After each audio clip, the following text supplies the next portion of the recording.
আমার হাত পা বাঁধা, ঘরের মেঝেতে পড়ে আছি। চারপাশে ঘন অন্ধকার। কোথাও একটা মিটমিটে আলো জ্বলছে, কিন্তু তাতে কিছুই দেখা যায় না। হঠাৎ একটা ঠান্ডা হাওয়া আমার গায়ে এসে লাগলো, কিন্তু জানালা তো বন্ধ। তবে এই হাওয়া কোথা থেকে? আমার বুকের উপর যেন কেউ বসে আছে, নড়তে পারছি না। কানের কাছে কি যেন ফিসফিস করছে, তোকে ছাড়বো না, কখনো ছাড়বো না। আমি চিৎকার করতে চাইলাম, কিন্তু গলা দিয়ে কোনো শব্দ বেরোলো না। হঠাৎ দরজার কাছে একটা ছায়া নড়ে উঠল। দুটো জ্বলন্ত চোখ আমার দিকে তাকিয়ে আছে। আমার শরীর ঠান্ডা হয়ে গেল। এটা কি? এটা কি চায়? আমার নাম রাজা। এইমাত্র যা শুনলেন ভয়ঙ্কর ছিল, তাই না? যিনি এই গল্পটা পাঠিয়েছেন তিনি তার নাম প্রকাশ করতে মানা করেছেন। তাহলে চলুন শোনা যাক পুরো ভয়ঙ্কর ঘটনাটা। আমার নাম বলবো না, শুধু এইটুকু জানেন আমি একজন সাধারণ মানুষ। আমার বাড়ি ফরিদপুরের একটা ছোট গ্রামে। আমরা 3 জনের সংসার, আমি, আমার মা আর আমার ছোট বোন রিয়া। বাবা মারা গেছেন আমি যখন 10 বছরের। তখন থেকে মা একাই আমাদের মানুষ করেছেন। আমি এখন ঢাকায় একটা ছোট চাকরি করি, আর মা বোন গ্রামে থাকেন। প্রতি মাসে একবার বাড়ি যাই, মায়ের হাতের রান্না খাই, রিয়ার সঙ্গে গল্প করি। আমাদের জীবনটা খুব সাধারণ, কিন্তু আমরা সুখে আছি। আমাদের গ্রামটা ছোট, সবাই সবাইকে চেনে। পাশের বাড়িতে থাকেন খালাম্মা, যিনি সব সময় আমাদের খোঁজ খবর রাখেন। গ্রামের মাঝখানে একটা পুরানো বটগাছ আছে, যেখানে সন্ধ্যার পর কেউ যায় না। ছোটবেলায় শুনতাম ওই গাছের নিচে নাকি অশরীরী আত্মা ঘোরাফেরা করে। আমি এসব বিশ্বাস করতাম না। আমার মনে হতো এগুলো গ্রামের লোকের বানানো গল্প। কিন্তু এখন আমি আর নিশ্চিত নই। মা খুব ধার্মিক, প্রতিদিন ফজরের নামাজের পর কোরআন তিলাওয়াত করেন। রিয়াও মায়ের মতো। ও এখন ক্লাস 9-এ পড়ে, খুব মেধাবী। আমি চাই ও পড়াশোনা করে বড় কিছু হোক। আমাদের বাড়িটা ছোট কিন্তু ঝকঝকে। মা সব সময় বাড়ি পরিষ্কার রাখেন। আমাদের উঠোনের এক কোণে একটা আম গাছ আছে, যেখানে রিয়া বিকেলে বসে পড়ে। সব মিলিয়ে আমাদের জীবনটা শান্ত, সুন্দর। কিন্তু সেই শান্তি বেশি দিন থাকলো না।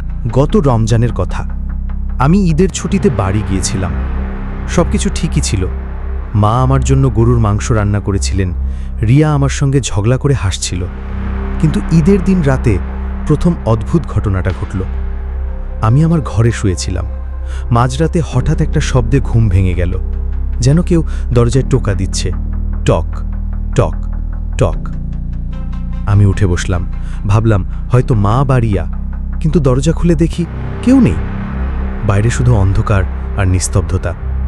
আমার একটু অস্বস্তি হলো, কিন্তু ভাবলাম হয়তো হাওয়ার শব্দ। দরজা বন্ধ করে আবার শুয়ে পড়লাম। পরের দিন সকালে মাকে জিজ্ঞেস করলাম, মা, কাল রাতে তুমি আমার দরজায় টোকা দিয়েছিলে?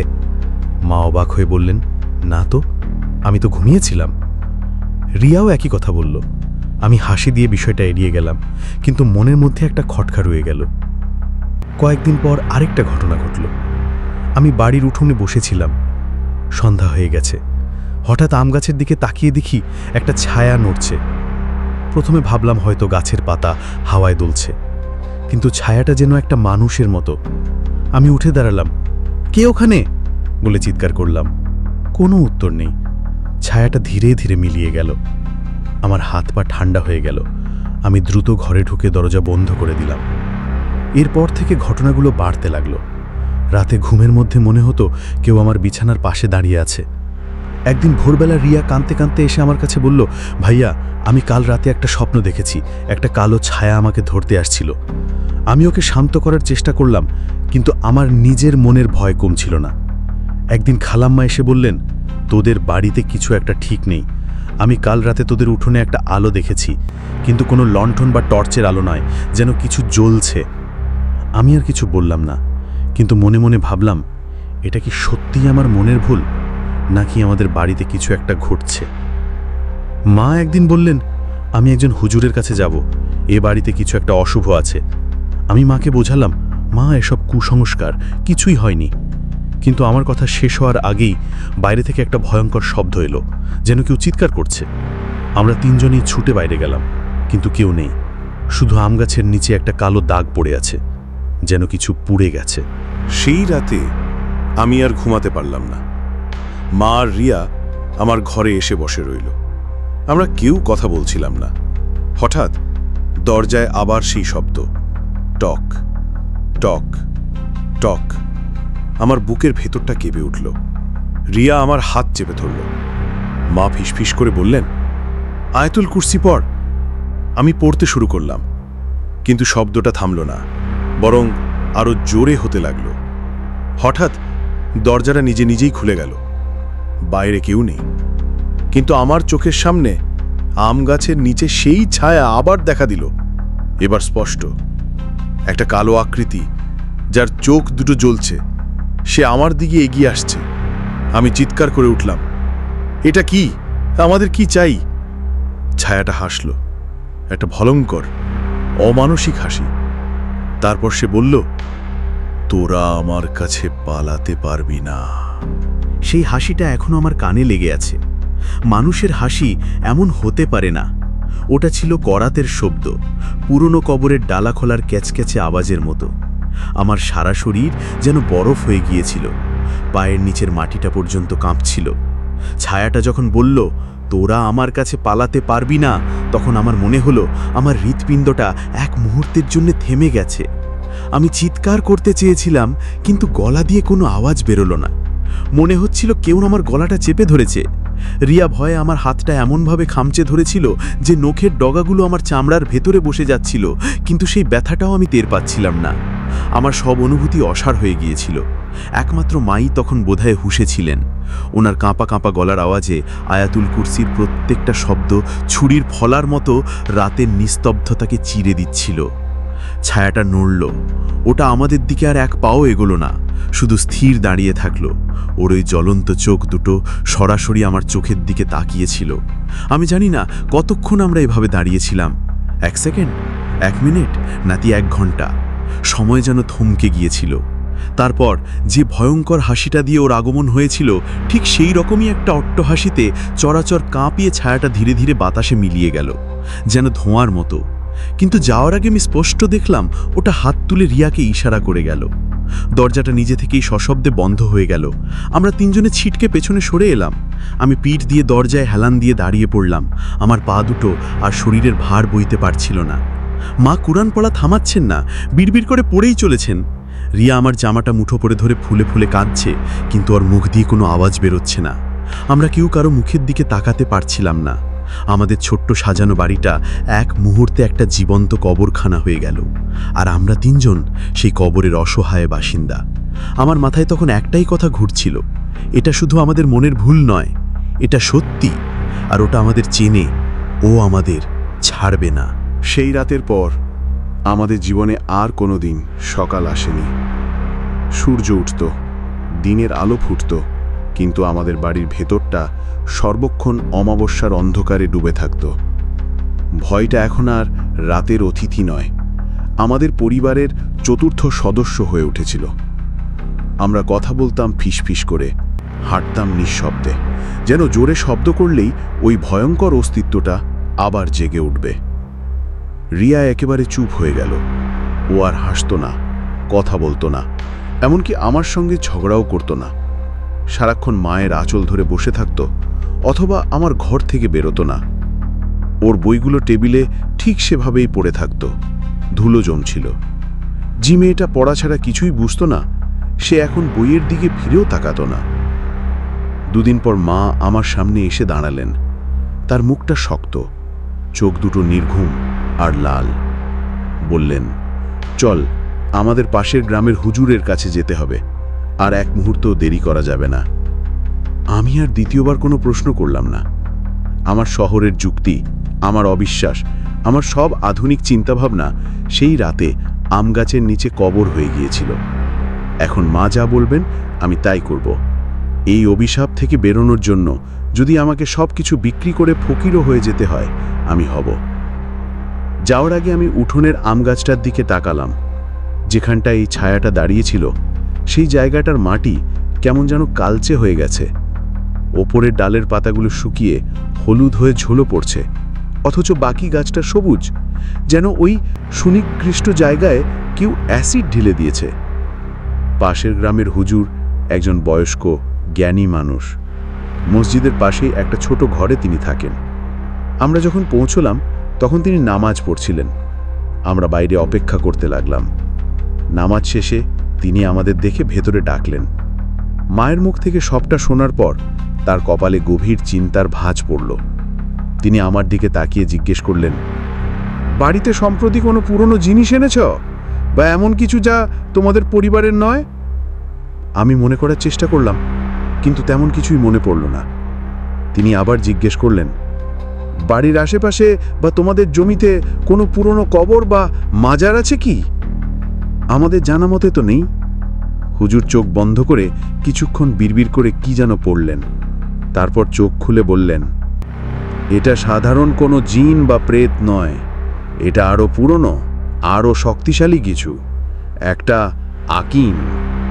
ওটা তোমাদের জমির সঙ্গে বাঁধা, কিন্তু এখন তোমাদের পরিবারের ওপর ওর নজর পড়েছে। আকিন শব্দটা আমার কানে যেন সীসা ঢেলে দিল। হুজুর আমাদের হাতে একটা বোতলে কিছুটা পানি পড়া দিলেন আর বললেন, আজ সন্ধ্যায় আমি তোদের বাড়িতে আসব। আসার আগে পর্যন্ত বাড়ির 4 কোণে আর প্রত্যেক ঘরের দরজায় এই পানি ছিটিয়ে দিবি, আর সাহস হারাবি না, আল্লাহ ভরসা। আমরা বাড়ি ফিরে এলাম, কিন্তু আমার মন বলছিল সামনে আরও ভয়ঙ্কর কিছু অপেক্ষা করছে। হুজুরের চিন্তিত মুখটাই আমার ভয়কে 1000 গুণ বাড়িয়ে দিয়েছিল। সন্ধ্যা নামার সাথে সাথেই হুজুর এলেন, তার হাতে একটা পুরনো কাপড়ের থলে। তিনি এসেই প্রথমে বাড়ির চারপাশে ঘুরে ঘুরে কি যেন পরীক্ষা করলেন। তারপর সোজা উঠোনের সেই আম গাছটার নিচে গিয়ে দাঁড়ালেন। তার মুখ গম্ভীর। তিনি চোখ বন্ধ করে সূরা পড়তে শুরু করার সঙ্গে সঙ্গে একটা অদ্ভুত ঘটনা ঘটল। চারপাশে বাতাস একেবারে থেমে গেল, একটা পাতাও নড়ছিল না। কিন্তু আমাদের আম গাছটার ডালপালাগুলো যেন কোনো অদৃশ্য ঝড়ে উন্মত্তের মতো দুলতে লাগলো। মরমর করে ডাল ভাঙার শব্দ হচ্ছিল। হুজুর বিচলিত হলেন না। তিনি মাটিতে বসে তার থলে থেকে কিছু জিনিস বের করে একটা সার্কেল বা গণ্ডি আঁকলেন। আমাদের 3 জনকে সেই গণ্ডির ভেতরে বসতে বললেন। তিনি তার কাজ শুরু করার কিছুক্ষণ পরেই সেই ভয়ঙ্কর স্টুক বা টোকা দেওয়ার শব্দ আবার ফিরে এলো। কিন্তু এবার একটা দরজায় নয়, মনে হচ্ছিল শত শত হাত একযোগে আমাদের বাড়ির প্রত্যেকটা জানালায়, দরজায়, এমনকি ঘরের দেয়ালে আঘাত করছে। সেই শব্দের তীব্রতায় আমাদের কান তালা ধরে যাওয়ার জোগাড়। রিয়া ভয়ে জ্ঞান হারানোর মতো অবস্থা।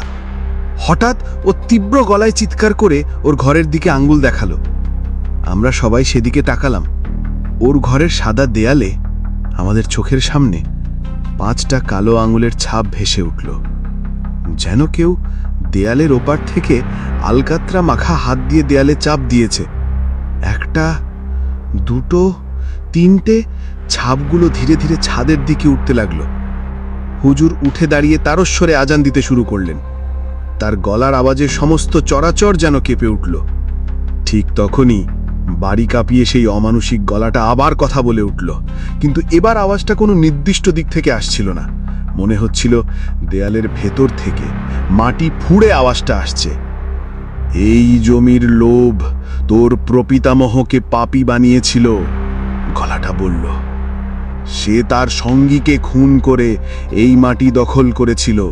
তার লাশ এই আম গাছের নিচেই পুঁতে দেওয়া আছে। সেই রক্তের ঋণ তোদের শোধ করতে হবে। আমার আর মায়ের মুখ বিস্ময়ে আর ভয়ে ফ্যাকাশে হয়ে গেল। আমরা একে অপরের দিকে তাকালাম। এ কি বলছে এসব? আমাদের পরিবারের ইতিহাসে এমন কোনো কলঙ্কের কথা তো আমরা কোনোদিন শুনিনি। এই ভয়ঙ্কর আবিষ্কারে আমরা স্তব্ধ হয়ে গেলাম। আমার প্রপিতামহ একজন খুনি? এটা অসম্ভব। আমাদের পরিবারে এই ইতিহাস কেউ কোনোদিন বলেনি। মা হতভম্ব হয়ে ফিসফিস করে বললেন, না, এটা সত্যি হতে পারে না। কিন্তু আমার মন বলছিল, যে শক্তি চোখের সামনে দেয়ালের উপর হাতের ছাপ ফেলতে পারে সে মিথ্যা বলবে না। হুজুরের কপাল দিয়ে ঘাম ঝরছে। তার ফর্সা মুখটা কাগজের মতো সাদা দেখাচ্ছে। তিনি কাঁপা কাঁপা গলায় বললেন, এর শক্তি আমার আন্দাজের থেকেও অনেক বেশি। এর সঙ্গে রক্তের যোগ আছে, আমি একা একে থামাতে পারবো না। তার কথায় আমাদের শেষ ভরসাটুকুও যেন নিভে গেল। তিনি আমাদের দিকে ঘুরলেন, তার চোখে ভয় স্পষ্ট। তিনি আমাদের তিনজনের দিকে তাকিয়ে যা বললেন তাতে আমাদের পায়ের তলার মাটি সরে গেল। এর লক্ষ্য শুধু এই বাড়ি বা জমি নয়, হুজুর বললেন। তিনি সরাসরি রিয়ার দিকে আঙুল তুললেন, যে তখনও ভয়ে কাঁপছিল। ওই নিহত ব্যক্তির একজন কন্যা ছিল, যে তার বাবার শোকে অল্প বয়সেই মারা যায়।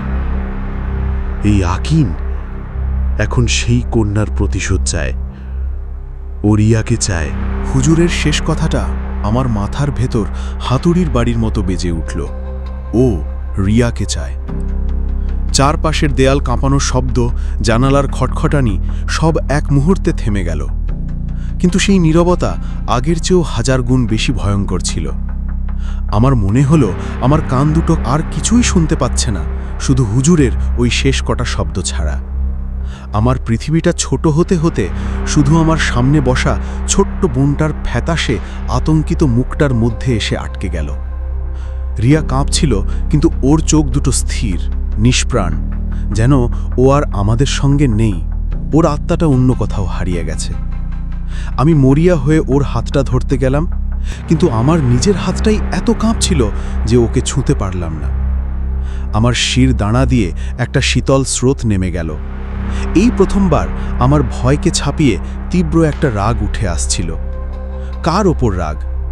আমার প্রপিতামহের ওপর, যার পাপের বোঝা আজ আমার বনকে বইতে হবে, নাকি এই অদৃশ্য শত্রুর ওপর, যে একটা নিষ্পাপ বাচ্চার জীবন নিয়ে খেলা করছে? আমার শ্বাস বন্ধ হয়ে আসছিল। আমি মার দিকে তাকালাম। আমার সব সময় শান্ত, ধৈর্যশীল মায়ের মুখটা যন্ত্রণায় আর আতঙ্কে বিকৃত হয়ে গেছে।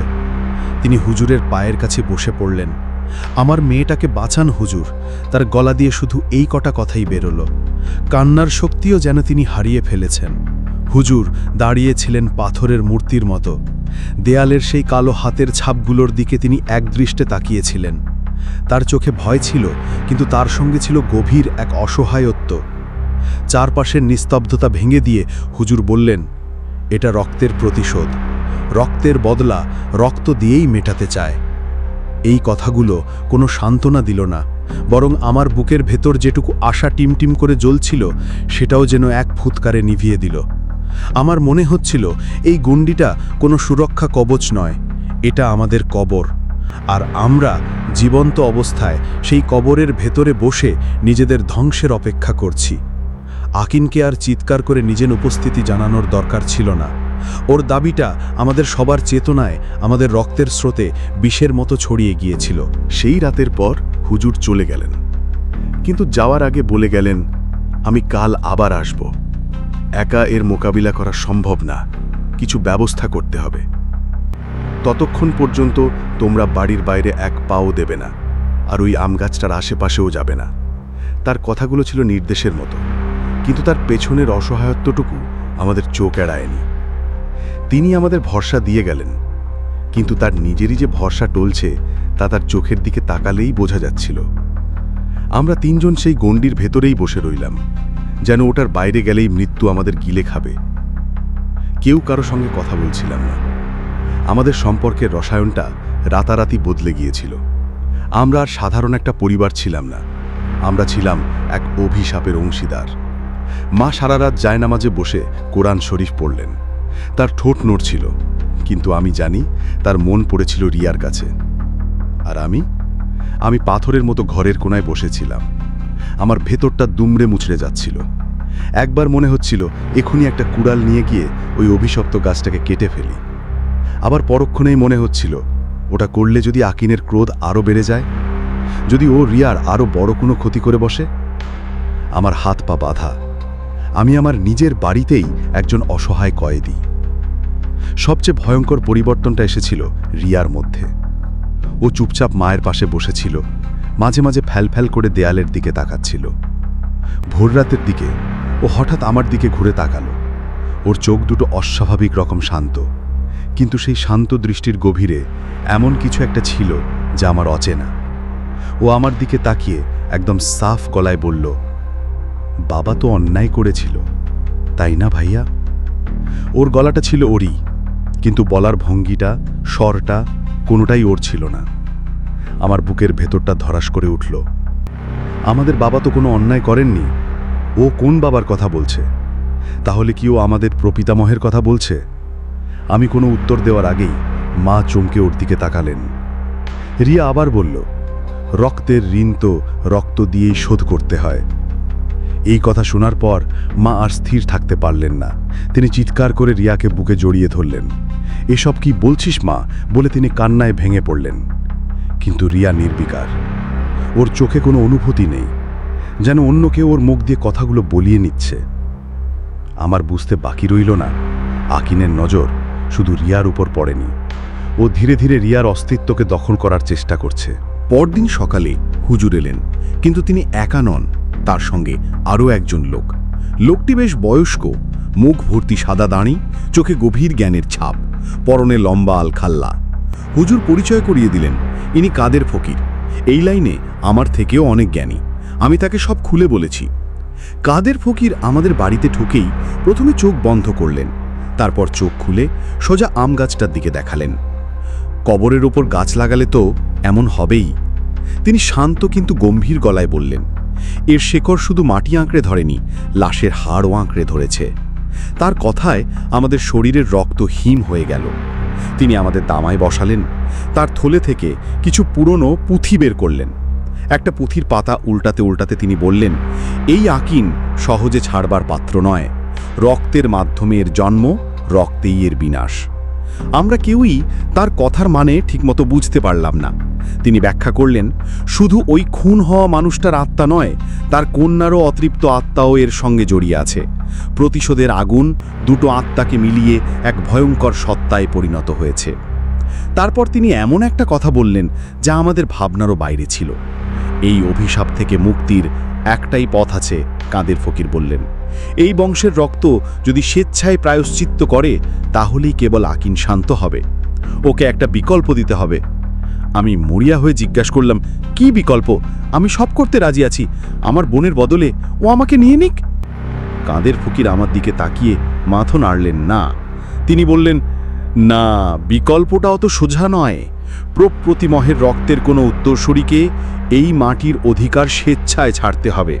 শুধু ছাড়া নয়, রক্তের মাধ্যমে একটা চুক্তি করতে হবে। যে প্রায়শ্চিত্ত করবে তার জীবনের একটা বড় অংশ ওই আকিনের সেবায় দান করতে হবে। সে আর কোনোদিন সাধারণ জীবনযাপন করতে পারবে না। সে হবে এই অভিশপ্ত জমির নতুন পাহারাদার। সমাজ, সংসার সবকিছু থেকে সে বিচ্ছিন্ন হয়ে যাবে। এই কথা শুনে মা চিৎকার করে উঠলেন, না! আমি স্তব্ধ হয়ে বসে রইলাম। এর মানে তো একরকম জীবনমৃত হয়ে বেঁচে থাকা। একটা জ্যান্ত মানুষের জীবন অভিশাপের পায়ে সঁপে দেওয়া। আমার ভবিষ্যতের স্বপ্ন, আমার চাকরি, আমার জীবন সবকিছু বিসর্জন দিতে হবে। কাদের ফকিরের কথাগুলো তীরের মতো আমার বুকে বিঁধেছিল। একটা জীবন শেষ করে আরেকটা জীবন বাঁচানো, এ কেমন ন্যায় বিচার? আমার সামনে দুটো পথ খোলা ছিল। হয় আমি আমার জীবন, আমার ভবিষ্যৎ, আমার সবকিছু বিসর্জন দিয়ে আমার বোনকে বাঁচাবো, অথবা আমি চুপ করে বসে থাকবো আর দেখব কিভাবে ওই ভয়ঙ্কর সত্তাটা ওকে একটু একটু করে গিলে খাচ্ছে। আমি রিয়ার দিকে তাকালাম। ও মায়ের কোলে মাথা রেখে ঘুমাচ্ছে, কিন্তু সেই ঘুমন্ত মুখেও কি ভীষণ এক ক্লান্তি আর যন্ত্রণা লেগে আছে। এই নিষ্পাপ মুখটার জন্যই তো আমার বেঁচে থাকা। মা আমার হাত দুটো ধরে হাউমাউ করে কেঁদে বললেন, না বাবা, তোকে আমি কোথাও যেতে দেব না। আমার একটা সন্তানকে হারানোর পর আরেকটাকে হারাতে পারবো না। এর চেয়ে আমরা সবাই একসাথে মরে যাব, তাও ভালো। আমি মাকে কি বলে বোঝাবো বুঝতে পারছিলাম না। আমার মাথায় তখন আর কোনো ভয় কাজ করছিল না, কোনো দ্বিধাও না। আমার সিদ্ধান্ত নেওয়া হয়ে গেছে। আমি কাদের ফকিরের দিকে ঘুরলাম।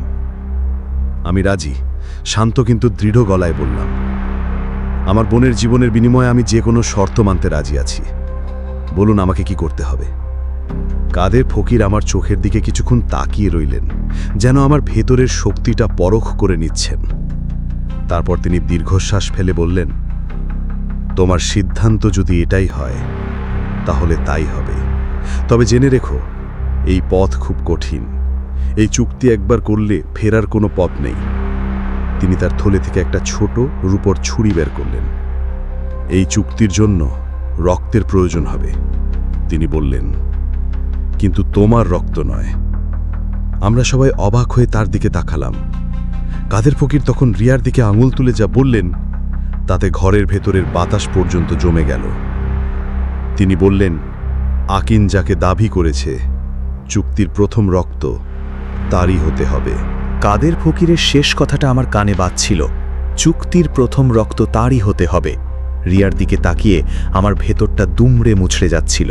ও আমার কোণে মাথা রেখেছে, তার শ্বাস প্রশ্বাস প্রায় বন্ধ হয়ে এসেছে। ওর শরীর ঠান্ডা, কিন্তু তাতেও কাঁপন থামছে না। মা আমার পাশে বসে অঝরে কাঁদছেন, তার মুখটা যেন এক মুহূর্তে কয়েক দশক বুড়িয়ে গেছে। কাদের ফকিরের হাতের উপর সেই ছোট ছুরিটা চকচক করছে। তিনি আমার দিকে তাকিয়ে আছেন, তার চোখে এক অপার্থিব দৃঢ়তা, কিন্তু আমি দেখতে পাচ্ছি তার চেহারায়ও একটা চাপা ভয়। আমি রিয়াকে আমার কোলে আরও নিবিড়ভাবে জড়িয়ে ধরলাম। আমার মনে হলো আমার সমস্ত রক্ত আমার হৃৎপিণ্ডে এসে জমা হচ্ছে। আমি কাদের ফকিরের দিকে তাকিয়ে বললাম, আমি এর জন্য রাজি, কিন্তু রিয়াকে সুস্থ অবস্থায় ফিরিয়ে দিতে হবে। কাদের ফকিরের ঠোঁটে একটা ক্ষীণ, প্রায় অদৃশ্য হাসি ফুটে উঠল। কথা দিয়েছি, কথা রাখব, তিনি বললেন। তবে এই চুক্তি খুব কঠিন, এর জন্যে অনেক ত্যাগের প্রয়োজন। কাদের ফকির নিজের কোমর বন্ধ থেকে একটা ছোট চামড়ার পুটলি বের করলেন। তার ভেতর থেকে বের করলেন কিছু শুকনো পাতা, কিছু শিকড় আর একটা ছোট ঘষা কাঁচের টুকরো। এগুলো মাটিতে ছিটিয়ে দিয়ে তিনি বিড়বিড় করে কিছু মন্ত্র বলতে শুরু করলেন। তার গলার স্বর নিচু, কিন্তু তাতে এমন এক অলৌকিক শক্তি ছিল যা আমাকে আচ্ছন্ন করে ফেলছিল। চারপাশের পরিবেশ হঠাৎ করেই কেমন যেন ভারী হয়ে এলো। বাতাসের ঘনত্ব বেড়ে গেল। আম গাছটার ডালে বসা পাখিগুলো একযোগে ডেকে উঠল, কিন্তু সে ডাক নয়, যেন তীব্র আর্তনাদ। হঠাৎ আমার বুকের ভেতরটা কেঁপে উঠল। মনে হলো কেউ যেন আমার ভেতরটা টেনে ছিঁড়ে বের করে আনতে চাইছে। রিয়া আমার কোলে ছটফট করে উঠল। ওর মুখ থেকে একটা অস্ফুট গুঙানির মতো আওয়াজ বের হলো। ওর শরীরটা হঠাৎ উত্তপ্ত হয়ে উঠল, যেন ওর ভেতরে আগুন জ্বলছে। আমি ওর দিকে ঝুঁকে পড়লাম। ওর চোখ দুটো তখন সম্পূর্ণ সাদা, শুধু কালো মণি দুটো জ্বলছে। এই সুযোগ কাদের ফকির উপর সেই ছুরিটা আমার দিকে এগিয়ে দিলেন। দেরি করো না, তিনি প্রায় চিৎকার করে বললেন, সময় ফুরিয়ে আসছে। আমি ছুরিটা হাতে নিলাম। রূপোর ঠান্ডা স্পর্শ আমার হাতের তালুতে অদ্ভুত এক অনুভূতি জাগালো। আমি এক পলক রিয়ার মুখের দিকে তাকালাম, তারপর কাদের ফকিরের দিকে। আমার সিদ্ধান্ত চূড়ান্ত, আমি আমার বোনের জীবন বাঁচাতে প্রস্তুত, কিন্তু এই ছুরিটা কোথায় বসাতে হবে? কাদের ফকির এবার আরও স্পষ্টভাবে বললেন, যে আত্মা এই শরীরকে আচ্ছন্ন করেছে তার রক্তপাত ঘটাতে হবে, কিন্তু তা যেন দেহ থেকে রক্ত বের না হয়, আত্মা থেকে বেরোয়। কাদের ফকিরের কথাগুলো আমার কানে বাজছিল। আত্মা থেকে রক্ত বের করতে হবে। আমি কি করব বুঝতে পারছিলাম না। আমার হাত কাঁপছিল। রিয়ার নিস্তেজ শরীরটা আমার কোলে যেন ভারী হয়ে আসছিল। ঠিক সেই মুহূর্তে আম গাছটার ওপর থেকে একটা দীর্ঘ ফিসফিসানি আওয়াজ ভেসে এলো। সেটা আমার নাম ধরে ডাকছিল। তুমি আমাকে বাঁচানোর চেষ্টা করছো? আওয়াজটা ছিল বিকৃত, বহু কণ্ঠের মিশ্রণ। কিন্তু তুমি জানো না এই মুক্তিটা কত দামি। আমার মনে হলো আমার প্রপিতামহের কালো ছায়াটা আবার আমাদের সামনে এসে দাঁড়িয়েছে। আমি মরিয়া হয়ে উঠলাম। আমি রূপোর ছুরিটা হাতে শক্ত করে ধরলাম, আমার সমস্ত মনোযোগ আর শক্তি কেন্দ্রীভূত করলাম। কাদের ফকিরের মুখ থেকে বেরিয়ে এলো একটা মন্ত্র। সেই মন্ত্রের সাথে সাথে আমার হাতের ছুরিটা যেন নিজে থেকেই রিয়ার শরীরের দিকে এগিয়ে গেল, কিন্তু আমি সেটা দেহে প্রবেশ করাতে পারলাম না। বরং আমি ছুরিটা রিয়ার কানের কাছে নিয়ে গিয়ে ওর কানের লতিতে স্পর্শ করালাম। এক তীব্র যন্ত্রণার চিৎকার করে উঠল রিয়া, কিন্তু সেই চিৎকারটা ওর নিজের ছিল না। সে চিৎকার ছিল বহুদিনের পুরনো সঞ্চিত এক যন্ত্রণার বহিঃপ্রকাশ। আমি দেখতে পেলাম রিয়ার কানের লতি থেকে কালো রক্তের ফোঁটা গড়িয়ে পড়ছে। সেই ফোঁটা মাটিতে পড়ার সাথে সাথে ধোঁয়ার মতো উড়ে যাচ্ছে। আমগাছটার ডালপালাগুলো তখন উন্মত্তের মতো দুলছিল, যেন একটা অদৃশ্য ঝড় সব কিছু উল্টে পাল্টে দিতে চাইছে। কিন্তু সেই কালো রক্তমাখা ফোঁটাগুলো মাটিতে পড়ার সাথে সাথে আকিনের সেই ভয়ঙ্কর শক্তি ধীরে ধীরে যেন শীতল হয়ে আসছিল। কাদের ফকির সেই সুযোগে তার পুঁথি থেকে একটা বিশেষ মন্ত্র পাঠ করতে শুরু করলেন। তার মন্ত্রের সুর ছিল এত গভীর আর শক্তিশালী যে মনে হচ্ছিল পৃথিবীর সমস্ত শক্তি একত্র হয়ে আমাদের এই গ্রামকে ঘিরে ধরেছে। তিনি একটার পর একটা মন্ত্র পড়ে যেতে লাগলেন, আর সেই সাথে বাড়ির প্রত্যেকটা কোণ থেকে, আম গাছটার নিচ থেকে, সমস্ত অন্ধকার থেকে যেন কিছু একটা সরে যেতে লাগলো। একটা লম্বা তীক্ষ্ণ শীষ দিয়ে শেষ হলো কাদের ফকিরের মন্ত্রপাঠ। চারপাশের নিস্তব্ধতা তখন এত গভীর যে কান পাতা দায়। আম গাছটার ডালপালাগুলো ধীরে ধীরে স্থির হয়ে এলো, বাতাসের ভারী ভাবটাও হালকা হয়ে গেল। রিয়া আমার কোলে শান্ত হয়ে ঘুমিয়ে পড়ল। ওর মুখের রেখাগুলো আবার স্বাভাবিক হয়ে এসছে, ওর শ্বাস প্রশ্বাস ধীর আর স্বাভাবিক। আমি ভয়ে ভয়ে ওর কপালে হাত রাখলাম। কপালটা স্বাভাবিক গরম। আমি কাদের ফকিরের দিকে তাকালাম। তার মুখমণ্ডল ঘামে ভেজা, কিন্তু চোখে প্রশান্তির রেখা। তিনি আমার দিকে তাকিয়ে মৃদু হাসলেন। অভিশাপ ভেঙে গেছে, তিনি বললেন। রক্তের ঋণ রক্ত দিয়েই শোধ হলো। তারপর অনেক দিন কেটে গেছে, প্রায় মাস খানেক। রিয়া এখন আবার আগের মতো হয়ে গেছে। ও আবার হাসে, কথা বলে, পড়ে, কিন্তু ওর চোখে সেই আগের আলোটা আর নেই। ওর ভেতরে এক অদ্ভুত শূন্যতা। মাঝে মাঝে ও চুপচাপ বসে থাকে, যেন কিছু একটা মনে করার চেষ্টা করছে। আমি ওর সঙ্গে কথা বললে ও আমার দিকে তাকিয়ে থাকে, যেন আমাকে চিনতেই পারছে না, কিন্তু পরক্ষণেই আবার স্বাভাবিক হয়ে যায়।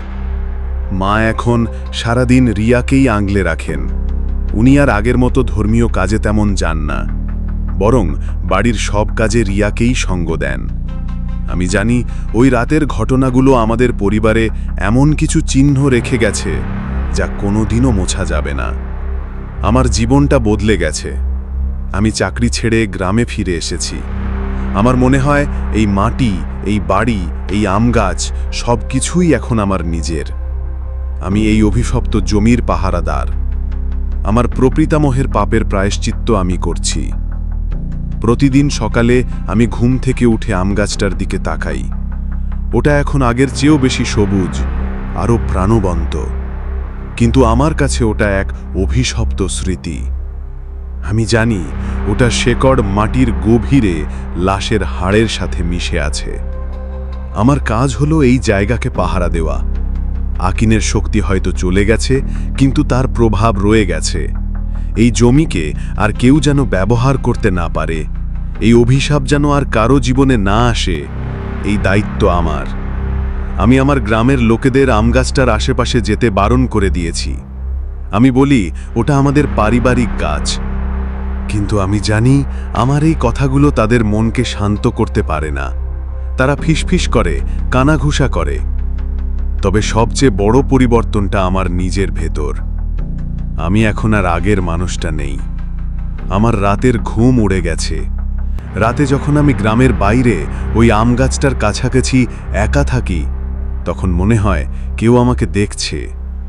মাঝে মাঝে মনে হয় ওই গাছের ডালপালাগুলো আমার দিকে এগিয়ে আসছে। আমার মনে হয় আমার শরীরের ভেতরের রক্তটা কেমন যেন নিস্তেজ হয়ে আসছে। আমি যেন ধীরে ধীরে এই মাটির সাথে মিশে যাচ্ছি। আমার জীবনের লক্ষ্য, আমার স্বপ্ন সব এখন এই অভিশাপের সেবায় বিলীন। আমি বেঁচে আছি, কিন্তু আমার জীবনটা এখন আর আমার নিজের নয়। কয়েক মাস কেটে গেল। রিয়া এখন আগের চেয়ে অনেক ভালো আছে। ও আবার হাসে, কথা বলে, স্বাভাবিক জীবনে ফিরে আসার চেষ্টা করছে। কিন্তু ওর চোখের কোণে একটা গভীর বিষণ্ণতা সবসময় লেগে থাকে। আর মা, ওনার মন থেকে ভয়টা হয়তো কিছুটা কমেছে, কিন্তু সেই রাতের স্মৃতিগুলো ওনাকে তাড়া করে ফেরে। আমিও এই গ্রামে রয়ে গেছি, আমার চাকরিটা ছেড়ে দিয়েছি। এখন আমার কাজ হলো এই গ্রাম, এই পরিবার, এই অভিশপ্ত জমিটাকে পাহারা দেওয়া। আকিন হয়তো চলে গেছে, কিন্তু তার ছাপ রয়ে গেছে। আমার প্রপিতামহের পাপের প্রায়শ্চিত্ত আমি করছি। প্রতিদিন সকালে ঘুম থেকে উঠে আমি সেই আম গাছটার দিকে তাকাই। ওটা এখন আরও সবুজ, আরও প্রাণবন্ত, কিন্তু আমার কাছে ওটা এক অভিশপ্ত স্মৃতি। আমি জানি ওর শেকড় মাটির গভীরে লাশের হাড়ের সাথে মিশে আছে। আমার রাতের ঘুম উড়ে গেছে। প্রায় প্রতি রাতেই আমি ওই আম গাছটার কাছে গিয়ে দাঁড়াই। মনে হয় কেউ আমাকে দেখছে, মনে হয় গাছের ডালপালাগুলো আমার দিকে এগিয়ে আসছে। আমার মনে হয় আমার শরীরের ভেতরের রক্তটা কেমন যেন ঠান্ডা হয়ে যাচ্ছে। আমি যেন ধীরে ধীরে এই মাটির সাথে মিশে যাচ্ছি। আমার জীবনটা এখন আর আমার নিজের নয়। গত রাতে আমি আবার আম গাছটার নিচে দাঁড়িয়েছিলাম। হঠাৎ বাতাসের একটা শো শো শব্দে আমার কানের কাছে কে যেন ফিসফিস করে বলল, তুমি খুব ভালো কাজ করেছ, এই রক্তের ঋণ শোধ করার জন্য ধন্যবাদ। এই কথাটা শুনে আমার শরীর হিম হয়ে গেল। আমি দ্রুত চারপাশে তাকালাম, কিন্তু কেউ ছিল না। শুধু আম গাছটা আগের মতোই দাঁড়িয়েছিল, ওর ডালপালাগুলো যেন বাতাসে দুলছিল। কিন্তু সেদিন রাতে যখন আমি ঘরে ফিরে আসছিলাম, তখন হঠাৎ আমার বাড়ির উঠোনের কোণে রাখা সেই ভাঙা আম গাছটার দিকে আমার চোখ গেল। অনেক দিন ধরেই ওটা ভাঙা অবস্থায় পড়েছিল, কিন্তু সে রাতে ভাঙা ডালগুলোর ফাঁক দিয়ে আমি একটা ক্ষীণ অতি মৃদু আলো দেখতে পেলাম, ঠিক যেন একটা প্রদীপ জ্বলছে। আমার বুকটা ধুক করে উঠল। আমি জানি আমাদের বাড়িতে কোনো প্রদীপ থাকার কথা নয়, সব আলো নিভিয়ে দিয়েছিলাম। আমি সেই ভাঙা আম গাছটার দিকে এগিয়ে গেলাম। আলোটা যখন আরও স্পষ্ট হলো, তখন আমি দেখতে পেলাম আলোটা আসলে কোনো প্রদীপের নয়, ওটা যেন কোনো কিছুর ভেতর থেকে প্রতিফলিত হচ্ছে। আমি আরও কাছে গিয়ে উকি দিলাম, আর ঠিক তখনই আমার মনে হলো আমি যেন দেখতে পেলাম ওই ভাঙা আম গাছটার গুড়ির মধ্যে ছোট্ট একটা রূপোর ছুরির ফলা চকচক করছে, ঠিক সেই ছুরিটা যেটা দিয়ে রক্ত চুক্তি সম্পন্ন হয়েছিল। আমি কিছু বোঝার আগেই সেই ভাঙা আম গাছটার গুড়ি থেকে কে যেন ফিস ফিস করে বলে উঠল, তোমার কাজ এখনো শেষ হয়নি, এই বাড়ির পাহারাদার কেবল একজনই হতে পারে।